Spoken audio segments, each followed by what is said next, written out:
ماشاء اللہ لا حول ولا قوۃ الا باللہ العلی العظیم۔ اعوذ باللہ من الشیطان الرجیم، بسم اللہ الرحمن الرحیم۔ الحمد للہ وکفی والصلاۃ والسلام علی عبادہ الذین اصطفی، اما بعد۔ رب اشرح لی صدری ویسر لی امری واحلل عقدۃ من لسانی یفقہوا قولی وقل رب ادخلنی مدخل صدق واخرجنی مخرج صدق واجعل لی من لدنک سلطانا نصیرا۔ بسم اللہ وباللہ وتوکلت علی اللہ۔ قال اللہ تبارک و تعالی فی سورۃ آل عمران آیت نمبر 140۔ اعوذ باللہ من الشیطان الرجیم، بسم اللہ الرحمن الرحیم۔ ان یمسسکم کرہ فقد مس القوم کرہ مثلہ وتلک الایام نداولها بین الناس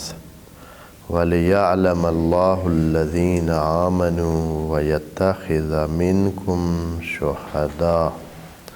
وَاللَّهُ لَا يُحِبُّ الظَّالِمِينَ وَلِيُمَحِّصَ اللَّهُ الَّذِينَ آمَنُوا وَيَمْحَقَ الْكَافِرِينَ۔ صدق اللہ العظیم۔ پیچھے سے آیات مومنین کو خطاب کر کے چل رہی ہیں کہ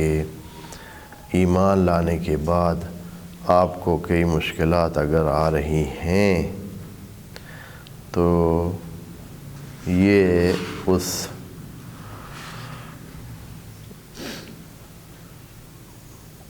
بندگی خدا کا حصہ ہیں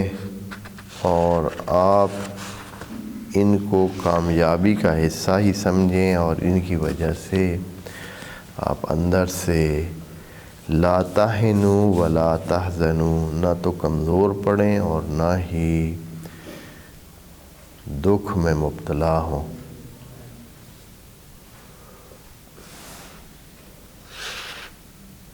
اس لیے کہ آپ کے ساتھ اللہ ہے، اور جس کے ساتھ اللہ ہے تو پھر یہ کوئی نقصان والا سودا نہیں ہے اگر آپ کبھی مشکل میں بھی آ جائیں تو یہاں اس آیت میں جو 139 میں کہا تھا اللہ وَلَا تَهِنُوا وَلَا تَحْزَنُوا وَأَنْتُمُ الْأَعْلَوْنَ ان کنتم مومنین، اگر مومنین ہیں، اور مومن تو وہ ہوتا ہے کہ بہت ساری جگہ مومنین کی صفات قرآن میں بتائی ہیں جو زندگی کو اکیلا نہیں دیکھتے ہیں۔ دیکھیں، اگر آپ زندگی کی ایک محدود تصویر اپنے ذہن میں رکھیں تو آپ کو کئی چیزیں مشکل لگیں گی، غلط لگیں گی، خراب لگیں گی، لیکن اگر آپ زندگی کا دورانیہ بڑھائیں تو آپ کے لیے صورتحال مختلف ہو جائے گی۔ مثال کے طور پر اگر آپ ایک بندے کی زندگی کے پہلے 25 سال لیں، 30 سال لیں، پہلے 25 سال لیں جن میں وہ محنت کر رہا ہے، سیکھ رہا ہے، ابھی اپنے جو صلاحیتیں ہیں ان کو بنا رہا ہے، تو سارے وقت ہی مشکل ہے، سارا وقت ہی مشکل میں ہے۔ وہ ٹائم پہ اٹھے، ٹائم پہ جائے، پڑھے، زحمت کرے، ٹیسٹ دے، امتحان دے، سختیاں جھیلے، سردی میں جائے، گرمی میں جائے، پتہ نہیں کیا کیا سلسلے کرتا رہے، ایک سالہ سال کا ہے۔ اگر صرف تصویر کا اتنا حصہ دیکھیں تو یہ تو صرف مشکلات ہی ہیں، لیکن اگر اس تصویر کے ساتھ اگلے 25 سال 40 سال کی تصویر ساتھ جوڑ کے دیکھیں تو پھر آپ کو لگے گا کہ یہ مسئلہ برا نہیں ہے، خراب نہیں ہے۔ مومن ہونے کی علامت یہ ہے مومن ہونے میں، جب خدا کریم ان کنتم مومنین کہا تو اس کا مطلب یہ ہے کہ جب آپ دو زندگیوں کو اکٹھا رکھ کے دیکھتے ہیں، آپ اس زندگی کو سارا سلسلہ نہیں سمجھتے ہیں کہ بس مکمل پیکج یہی ہے، نہیں، بلکہ مکمل پیکج آپ سمجھتے ہیں اس زندگی کو اور اگلی زندگی۔ جب ان دو زندگیوں کو ملا کر دیکھیں گے تو پھر آپ کو بالکل بھی پریشانی کی ضرورت نہیں ہے، آپ نے کوئی خسارہ نہیں کیا ہے،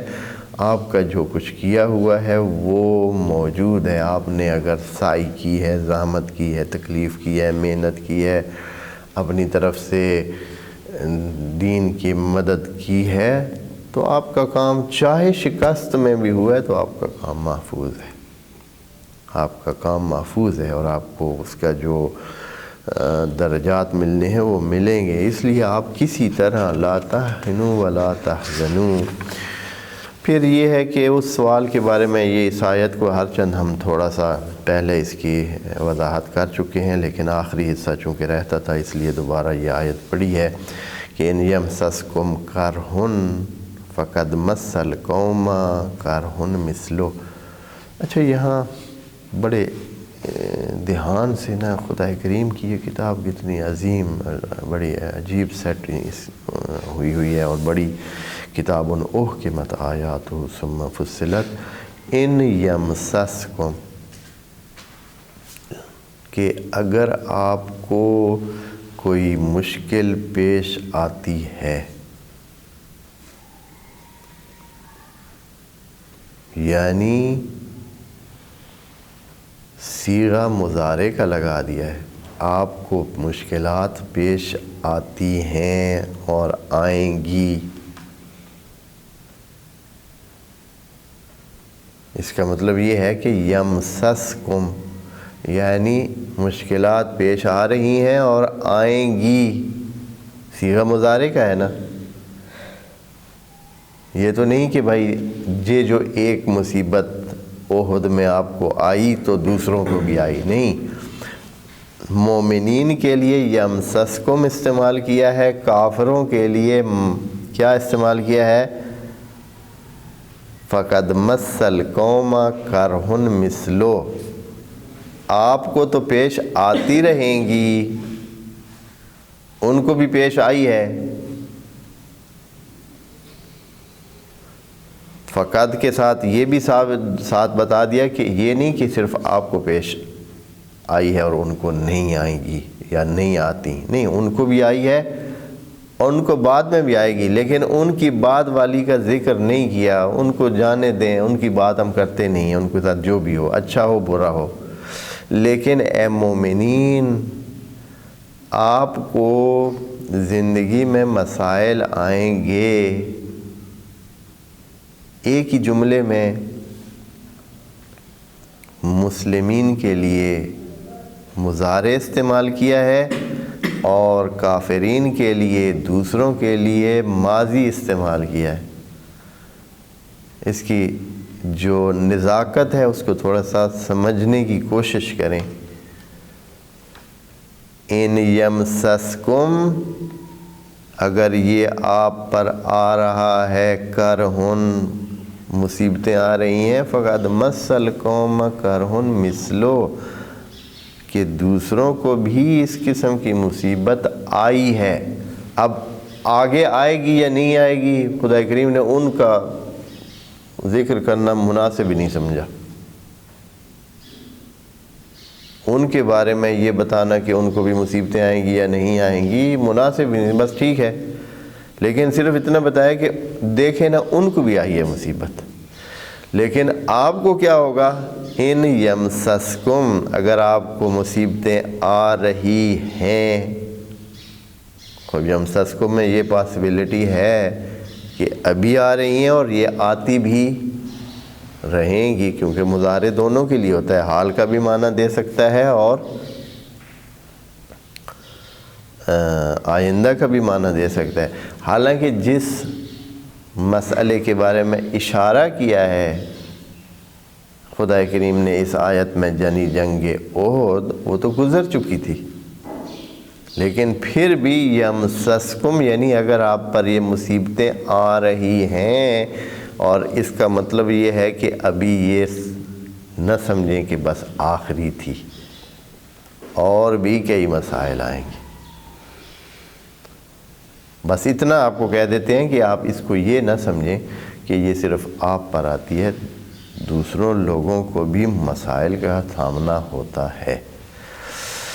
وَتِلْكَ الْأَيَّامُ نُدَاوِلُهَا بَيْنَ النَّاسِ، یہ اچھے اور برے دن ہم لوگوں میں چلاتے پھراتے رہتے ہیں۔ اچھے دن بھی زندگی میں ہوں گے، برے دن بھی ہوں گے۔ تلکا کا اشارہ تو خیر سخت دن ہے، دوسری طرف ہم خود سمجھ لیتے ہیں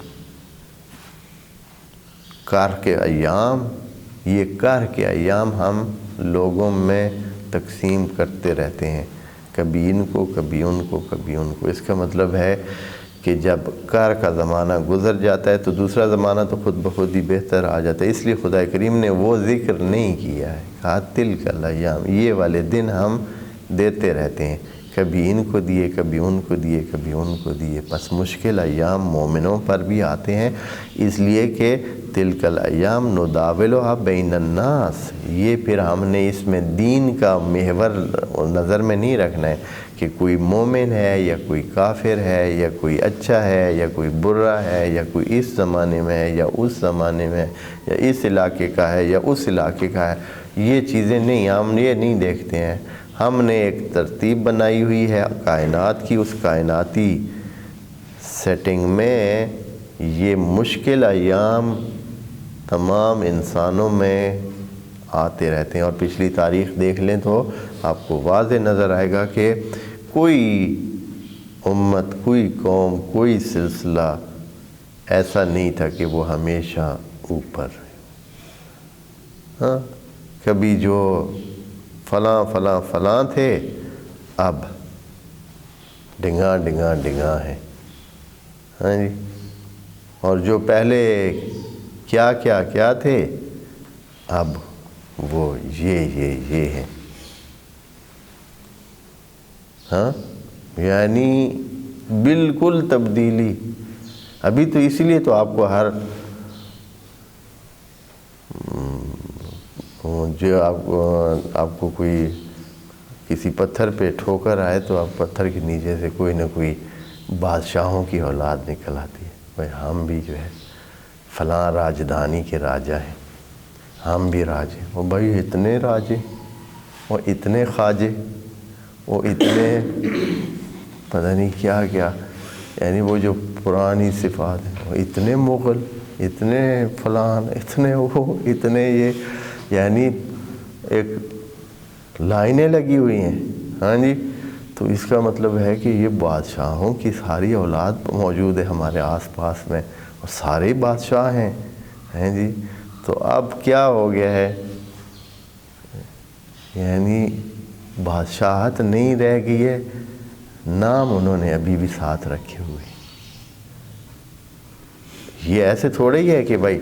پہلے، مثال میں ایک راجہ کی آپ کو مثال دی ہے، مجھے کوئی کسی راجہ کے ساتھ کوئی لینا دینا نہیں ہے، مثال دے رہا ہوں کیونکہ اس ایریا میں، ہندوستان کے ایریا میں راجہ کہتے تھے جو بھی کسی سلطنت، کسی ایک خاص ایریا کا کیا ہوتا تھا، جو اس کا ایک قسم کا بادشاہ ہوتا تھا، امیر ہوتا تھا، ایک قسم کا اس ریاست کا راجہ ہوتا تھا، یعنی سب سے بڑا عہدہ، یعنی مالک ایک قسم کا بادشاہ۔ تو اب جو ہے کیا ہو گیا ہے، اب کدھر گئے وہ، اب تو سارے جو ہے نا وہ ہر گلی میں جو ہے وہ پھر رہے ہیں۔ تو یہ تلک الایام نداولها بین الناس، اگر سچ مچ یہ انہی کی سارے بادشاہوں کی اولاد ہیں، اور ماشاءاللہ ہمارے ہاں تو پھر غیر بادشاہ کی اولاد تو ہے ہی نہیں، سارے جو ہے ادھر کیا ہیں، ہاں یہ فلاں قسم کے بادشاہوں کی اولاد، یہ فلاں کی، یہ فلاں کی، تو سارے ہی بادشاہوں کی اولاد ہیں اور کوئی ہے ہی نہیں۔ بہرحال اللہ سب کو سمجھ عطا فرمائے۔ وَتِلْكَ الْأَيَّامُ نُدَاوِلُهَا بَيْنَ النَّاسِ وَلِيَعْلَمَ اللَّهُ الَّذِينَ آمَنُوا۔ یہ لِيَعْلَمَ اللہ میں بہت بڑا مسئلہ ہے، یہ ایک فلسفی مسئلہ بن گیا ہے۔ میں ادھر ابھی اس کو نہ چھیڑتا ہوں نہ کھولتا ہوں کہ کیسے اللہ کا علم ازلی ہے یا قدیم ہے یا پتہ نہیں کیا ہے، وہ کیسے اس طرح ہو سکتا ہے، وہ پہلے سے جانتا ہے، پھر لِيَعْلَمَ اللہ ادھر کیا کر رہا ہے، اس طرح کی باتیں بہت ساری۔ تو اس میں سب سے سادہ طریقہ سمجھنے کا یہ ہے کہ اللہ کیوں یہ کہہ رہا ہے کہ تاکہ اللہ جانے، لِيَعْلَمَ کا مطلب تو ہے کہ تاکہ اللہ جانے۔ تو اس کا سادہ سا وہی جواب ہے کہ عالمہ کا معنی جانے۔ عالمہ کا معنی صرف یہ نہیں ہے کہ آدمی کو پتہ ہو، عالمہ کا معنی ہے کہ اس کے جو ثابت ہونے کے اس بات کے جو ابزار ہیں وہ بھی آپ کے پاس موجود ہوں، خود آپ کے لیے بھی ثابت ہو، آپ دوسروں کے لیے ثابت بھی کر سکیں، تب اس کو کہتے ہیں وہ علم، یہ مراد ہے۔ وَإِلَّا وہ جو فلسفیانہ اتنی بات ہے کہ آدمی کا سر چکرا جاتا ہے اسی علم خدا کے بارے میں، اشاعرہ کی، معتزلہ کی، دوسرے تیسرے پتہ نہیں کیا کیا فلاسفہ کا اپنا ایک بات ہے، کوئی اعتراض کرتے ہیں کہ یہ کیسے ہو سکتا ہے۔ پھر اللہ کے علم کے بارے میں ایسے اصطلاحات ہیں کہ اصلاً ان کو سمجھنے کے لیے سر سے دھواں نکل جاتا ہے۔ وَيَتَّخِذَ مِنْكُمْ شُهَدَاءَ، لیکن ہم سادہ، چونکہ قرآن تمام انسانوں کے لیے، اور سادہ سی عربی مبین جو بھی جانتا ہو، عربی مبین جانتا ہو تو قرآن کو سمجھ سکتا ہے، تو اس لیے ہمیں وہ فلاسفہ کے وہ جو بہت دقیق دقائق ہیں جو انہوں نے اپنی طرف سے اصطلاحات سیٹ کی ہوئی ہیں اور وہ سمجھتے ہیں کہ پتہ نہیں انہی اصطلاحات وہی علم ہے، اس کو چھوڑیں، اور وہ بہرحال اس کا بھی اپنا ایک وہ ذہن کی سمجھ کے لیے بہت اچھی چیز ہے، انسان کے ذہن کو بڑھانے کے لیے اور نقطہ داں بننے کے لیے اور بہت، لیکن یہ ہے کہ اس کو آیا ہر جگہ آپ، ہاں جہان کو سمجھنے کے لیے آپ فلسفہ پڑھیں، لیکن قرآن کو سمجھنے کے لیے حتماً آپ جو ہے وہ فلسفے کو یہاں لاگو نہ کریں قرآن میں۔ قرآن کے بعد حقائق کو جاننے کے لیے، ان کی تفصیلات جاننے کے لیے ممکن ہے فلسفہ آپ کے لیے کارگر ثابت ہو اور مفید آپ کو فائدہ بھی دے، لیکن یہ ہے کہ قرآن کا یہ عربی مبین کا جو فارمولہ ہے، قرآن کو خدا کریم نے فلسفے کی کتاب نہیں، عربی مبین کا، جو بھی عربی مبین کو جانتا ہوگا وہ بندہ قرآن کو سمجھ سکتا ہے۔ اب اگر فلسفہ نہیں بھی جانتا ہے تو بھی وَإِلَّا پھر خدا کریم کا کیسے ہوگا کہ بھائی وہ تو فلسفہ پڑھ کر آئے بندہ، تو پھر تو وَلِيَعْلَمَ اللَّهُ الَّذِينَ آمَنُوا وَيَتَّخِذَ مِنْكُمْ شُهَدَاءَ، اور اللہ تعالیٰ کیا کرنا چاہتا ہے، یہ جو آپ کو سختیوں میں ڈالتا ہے، تِلْكَ الْأَيَّامُ نُدَاوِلُهَا بَيْنَ النَّاسِ کہہ کر خدا کریم نے کہا ہے کہ آپ کو بھی یہ چیزیں پڑے گی، ہاں، یا پھر جو اوپر جملہ کہا ہے وَإِنْ يَمْسَسْكُمْ، اگر آپ کو یہ چیز آ لگی ہے اور آپ کو یہ مصیبت آ گئی ہے اور آپ پر یہ مشکل ٹائم آئے ہیں، تو یہ اللہ کیا آپ کا مقصد کیا ہے؟ ایک تو چلیں وہ کہ وَلِيَعْلَمَ اللَّهُ، تاکہ ثابت ہو جائے کہ کون ہے، ہاں وہ کہیں گے آئے اللہ ہم بھی اس جنگ میں موجود تھے، وہ بھی جنگ میں موجود تھے، آپ نے ہمیں ثواب نہیں دیا ہے، ان کو ثواب دے دیا ہے، تو خدا کریم فرما رہا ہے کہ لِيَعْلَمَ اللَّهُ الَّذِينَ آمَنُوا، میں یہ اس جنگ میں ہی تو پتہ چل رہا ہے کہ کون کیا کر رہے ہیں جی، کون کیا کر رہے ہیں اور کتنے دل سے اور کتنے جو ہے وہ اپنے ایمان کے ساتھ اس جنگ میں شریک ہیں، اور کون جو ہے وہ بھاگنے کی کوشش کر رہے ہیں۔ اچھا، دوسری چیز جو ہے اسی جنگ کے ذریعے اور انہی کاموں کے ذریعے اللہ تعالیٰ جو حاصل کرتا ہے یا وہ چاہتا ہے کہ وہ اس طرح اس کو ایک آزمائش کا ذریعہ بنائے، تو وَيَتَّخِذَ مِنْكُمْ، وَيَتَّخِذَ مِنْكُمْ، آپ میں سے کچھ کو اللہ تعالیٰ شہداء بنانا چاہتا ہے۔ منکم، کچھ کو اللہ تعالیٰ نے گواہ بنانا ہے، کچھ کو اللہ تعالیٰ نے ایک حیثیت دینی ہے، ایک گواہ کا درجہ دینا ہے۔ شہداء، جیسے کہ نبی خود شاہد ہے، نبی کو کہا ہے کہ آپ بھی شاہد ہیں، تمام انبیاء اپنی امتوں پر شاہد ہیں اور آپ تمام پر شاہد ہیں، یہ نبی کو کہا ہے قرآن میں خدا کریم نے۔ تو خدا کریم یہاں فرما رہا ہے کہ آپ لوگوں میں سے کہ کچھ کو منکم، یہاں منکم لگا ہوا ہے، اس کے بہت یہ دھیان والے لفظ ہے، منکم آپ میں سے کچھ کو اللہ تعالیٰ نے شہداء بھی بنانا ہے۔ اب سادہ لوگوں نے شہداء کا یہاں معنی کیا ہے، وہ یہ اصطلاح شہید والی قرآن میں جنگ کے مقتولین کے لیے استعمال نہیں کی ہے بالکل بھی، لیکن بعض سادہ ہیں وہ جو لوگوں میں استعمال ہونے والے لفظ کو کدھر لے آئے ہیں اس کا معنی کرنے لگ جاتے ہیں۔ شہداء کا معنی قرآن میں کبھی بھی مراد اللہ کے راستے میں قتل ہونے والے کے لیے نہیں استعمال ہوا شہید کا لفظ۔ یہ مسلمانوں میں ایک اصطلاح چل پڑی کہ جو شہید ہوتا ہے یا جو اس راستے میں مارا جاتا ہے اللہ کے راستے میں، تو اس کو شہید لفظ مسلم امہ نے دے دیا ہے۔ اب کس وجہ سے، کیسے ہوا، کس طرح یہ شروع ہوا، اللہ اعلم، لیکن یہ ہے کہ قرآن میں کہیں بھی شہید کا لفظ شاہدہ، استشہدہ یا کوئی بھی لفظ جو ہے نا اس مادہ سے قتل کے بارے میں، اللہ کے راستے میں قتل ہونے کے بارے میں استعمال نہیں ہوا ہے۔ لیکن بعض مفسرین اتنے سادہ ہیں کہ انہوں نے اس کو بھی کیا معنی کیا ہے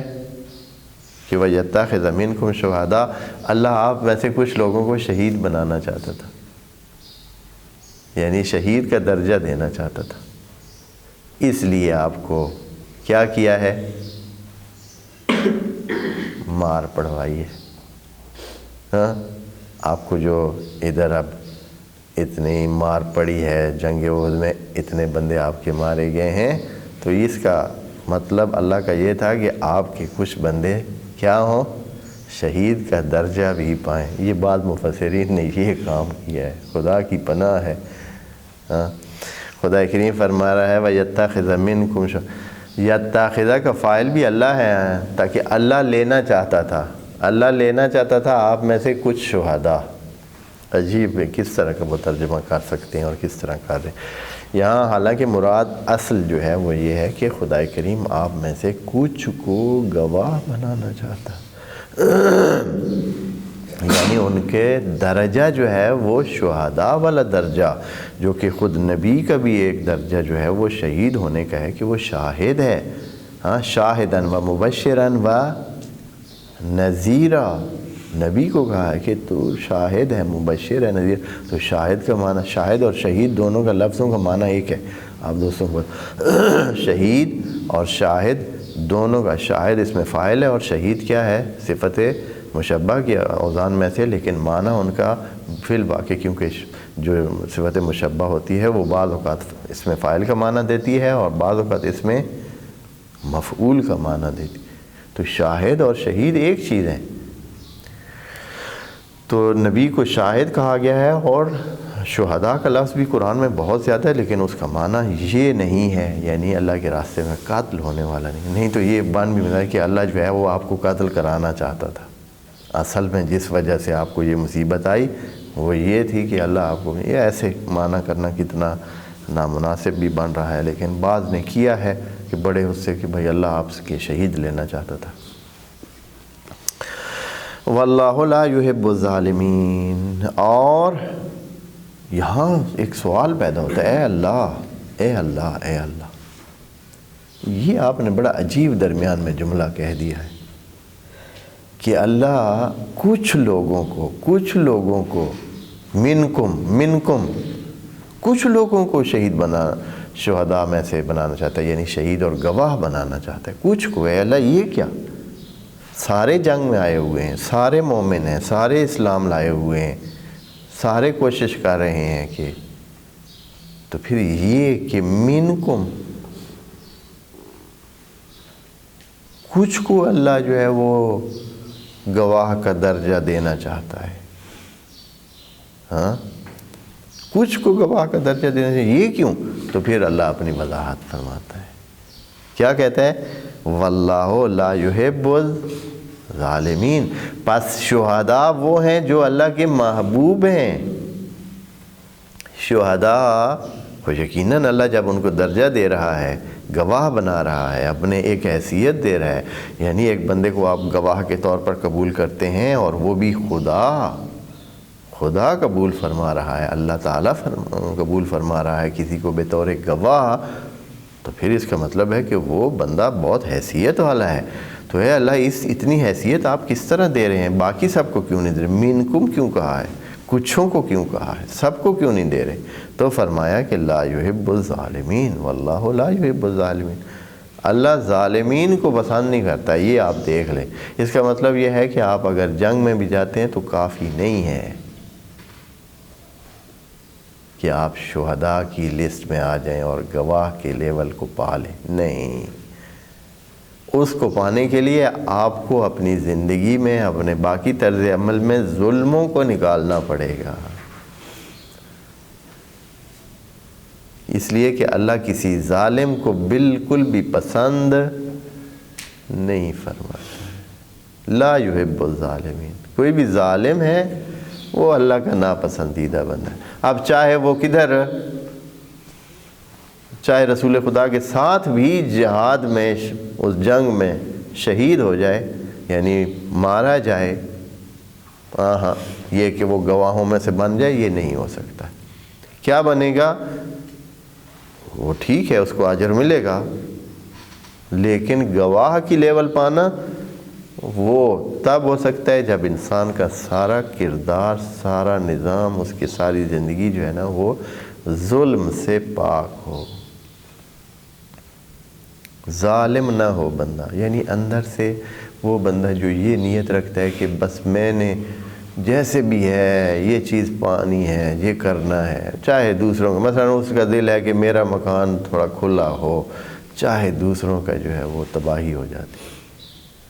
وہ چاہتا ہے کہ میرا کام چلے، چاہے مجھے نوکری ملے، چاہے 10 بندے اور جو ہے نا ان کا حق بھی میں کھا لوں۔ ابھی ایسے بہت ہوتا ہے۔ وہ کہتا ہے کہ میرے بیٹے کو داخلہ ملے، چاہے دوسرے جو حقدار ہیں داخلے کے ان کو ملے یا نہ ملے، وہ اپنے بیٹے کو داخل کرا لیتا ہے۔ کتنے ہیں، یعنی ادھر اچھے خاصے لوگ بھی ہیں، بہت شریف، بہت نجیب، بہت اچھے، وہ بھی اسی طرح کے کاموں میں داخل ہوتے ہیں، یعنی ادھر ادھر سے مل ملا کر یہ وہ کر کے کیا کر لیتے ہیں، ایک جو اپرچونٹی ہوتی ہے اس کو وہ ہتھیا لیتے ہیں اور آرام سے بیٹھ جاتے ہیں، سمجھتے ہیں کچھ ہوا ہی نہیں، یہ نہیں پتہ کہ یہ جو کام کیا ہے اس کی ساری زندگی پر اثر پڑیں گے، اس کی اولاد پہ اثر پڑیں گے، اس کے تمام جو آگے آنے والی نسل ہے اس پر اثر پڑے گا۔ تو واللہ لا یحب الظالمین۔ اور آخری جو بات اس ضمن میں خدا کریم نے کہی ہے کہ وَلْيُمَحِصَ اللَّهُ الَّذِينَ آمَنُوا وَيَمْحَقَ الْكَافِرِينَ، اور یہ جو جنگ آئی تھی اس میں، اور یہ جو مصیبت یا مشکل حالات آپ کو دیے گئے تھے، اس میں اللہ تعالیٰ آپ کو کندن بھی بنانا چاہتا تھا۔ کیا کرنا چاہتا ہے؟ یعنی یہ آپ کو ایک خاص قسم، اس چیز سے گزار کر آپ کو ایک خاص حیثیت اور خاص کیفیت دینا چاہتا تھا کہ آپ جو ہے نا جنگ اور اس اوکھے حالات میں اور مشکلات آپ یہ بھی چکھ لیں، یہ بھی دیکھ لیں، یہ حالات بھی دیکھیں، ایسے نہ کہ بس سب خوشی اوکے بھائی سب ٹھیک ہے، ایسے نہیں، تاکہ آپ جو ایمان والے ہیں وہ خاص بندے ہوں۔ وَلْيُمَحِصَ اللَّهُ الَّذِينَ آمَنُوا، اللہ ان کو خاص بنانا چاہتا تھا، ہاں، وَيَمْحَقَ الْكَافِرِينَ، اور اللہ چاہتا تھا کہ کافرین کو بھی کیا کرے، ان کو بھی مزہ چکھائے، یہ چیز بھی نظر میں تھی۔ اور وَيَمْحَقَ الْكَافِرِينَ یہاں لام نہیں لگائی ہے، یعنی یہ ہے کہ آپ، اور صیغہ مضارع کا استعمال کیا کہ آپ بے فکر ہوئے، کافروں کو تو اللہ نے ہر صورت میں ختم کرنا ہی ہے، کافروں کو تو نقصان دینا ہی ہے، کافروں کو ناکام بنانا ہے۔ یمحق یعنی اس کا جو فائدہ ختم کرنا کسی چیز کے، اس کے جو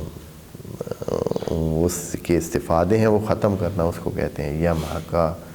جیسے کہ ان اللہ یربی الصدقات و یمحق الربا و یربی الصدقات، ربا کو اللہ جو ہے وہ کیا کرتا ہے، برباد کرتا ہے، ختم کرتا ہے، تباہ کرتا ہے۔ تو وہ یمحق الکافرین یعنی کافرین کو تباہی کی طرف لے جانا ہے اور بربادی کی طرف لے جانا ہے، یہ مقصد تھا۔ اس لیے یہ جو چیز، یہ اوکھے حالات اور مشکل حالات آپ کو جو جن سے گزارا گیا ہے، آپ کو گزارا گیا ہے ان حالات سے۔ انشاءاللہ اگلی آیت کو اگلے نشست میں دیکھیں گے۔ والسلام علیکم۔